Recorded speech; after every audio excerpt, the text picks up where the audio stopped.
Bom dia, Jesus no Lar, capítulo 13, o revolucionário sincero.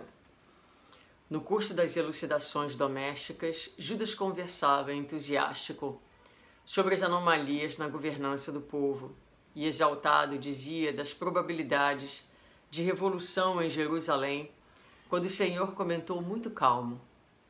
Um rei antigo era considerado cruel pelo povo de sua pátria, a tal ponto que o principal dos profetas do reino foi convidado a chefiar uma rebelião de grande alcance que o arrancasse do trono.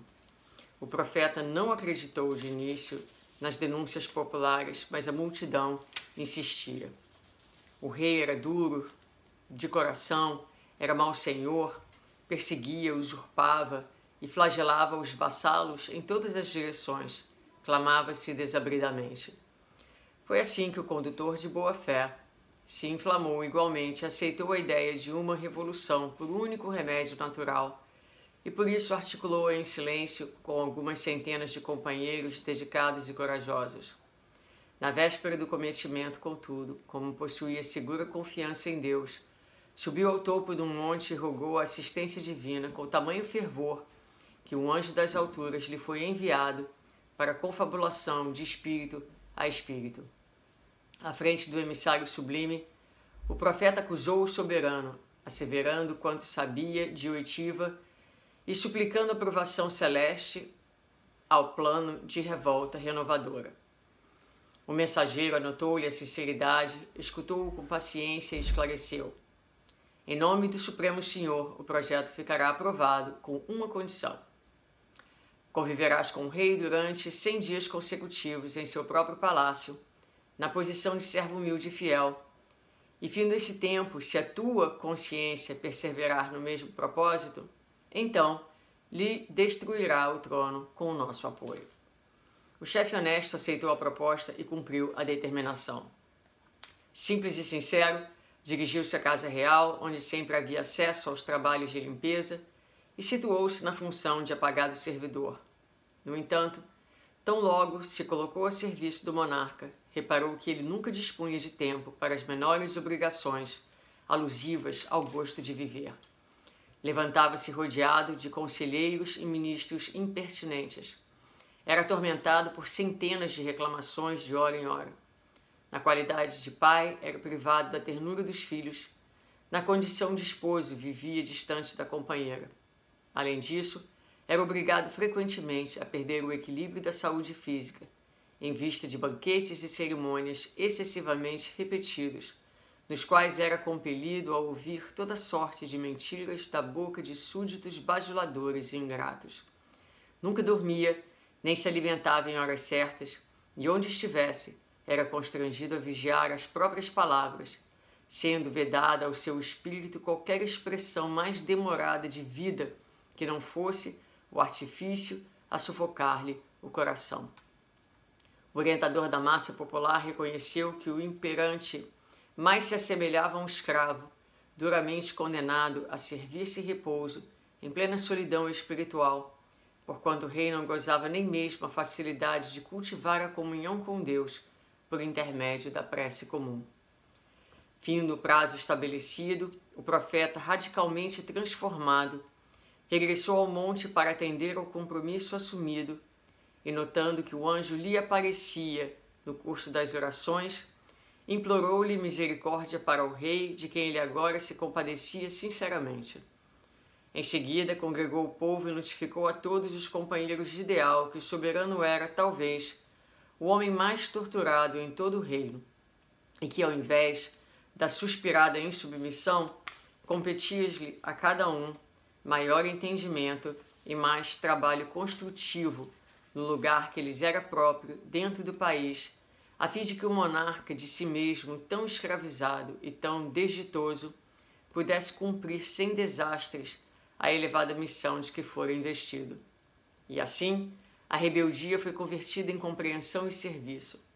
Judas, desapontado, parecia ensaiar alguma ponderação irreverente, mas o mestre divino antecipou-se a ele, falando incisivo.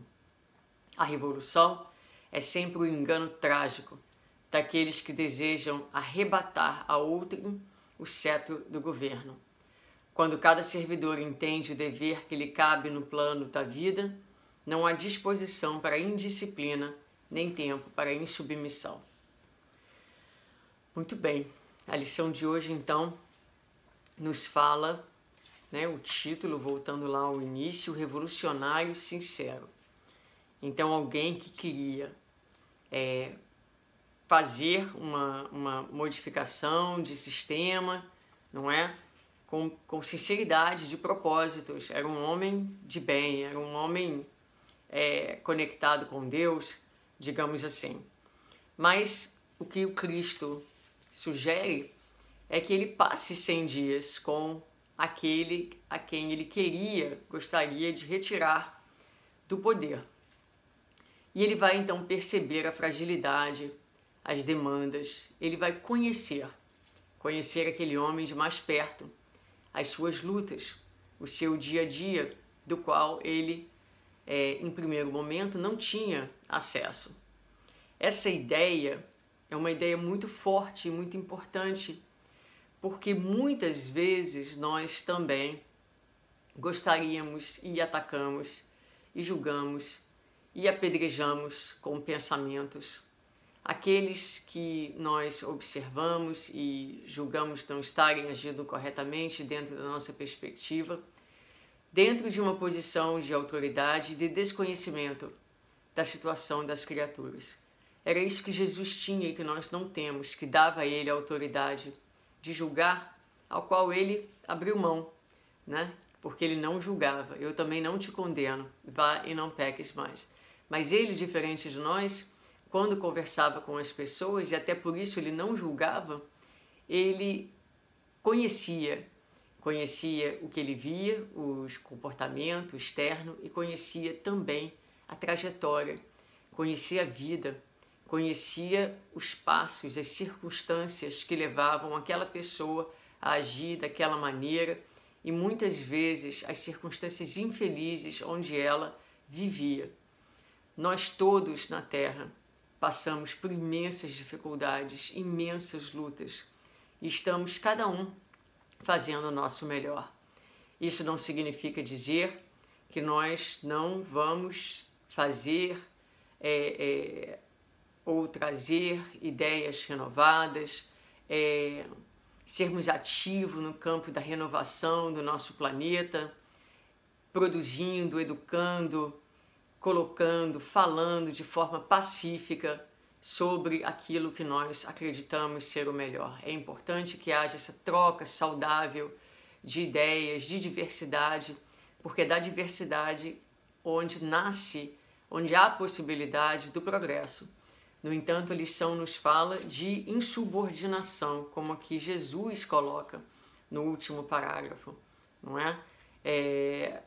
Que a revolução, a insubordinação, nesse sentido, tirar de outrem, de forma violenta, com indisciplina, com insubmissão, isso são erros, Então nós devemos, cada um de nós, segundo a lição, nos concentrarmos dos nossos deveres, dando a César o que é de César, a Deus o que é de Deus, fazendo a nossa parte de forma pacífica, de forma civilizada, sempre trabalhando o campo das ideias, sem nunca denegrirmos, sem nunca diminuirmos, sem nunca violentarmos e hostilizarmos as pessoas que são nossos irmãos em Deus, que lutam, que sofrem, como nós, não é? Falta muitas vezes no mundo de hoje essa posição de mais empatia, de mais fraternidade, fazendo uma distinção entre a conversa saudável no campo das ideias e os atos de insubordinação, os atos de violência, os atos de hostilidade que muitas vezes vêm contra a lei de amor e também para provocar a desordem, para provocar a desarmonia, não só íntima, mas também do conjunto. Então que Deus nos abençoe nesse desafio muito grande, não é? Principalmente nesse mundo onde nós vivemos hoje, ainda de tantas contradições, de tantas injustiças, de tantas coisas que incomodam o nosso coração, qualquer senso de ética, mas que nós nos compenetremos junto ao movimento importante que compete a cada um fazer como cidadão no mundo, também das nossas obrigações de espíritas cristãos na Terra. Um grande abraço e um dia de paz.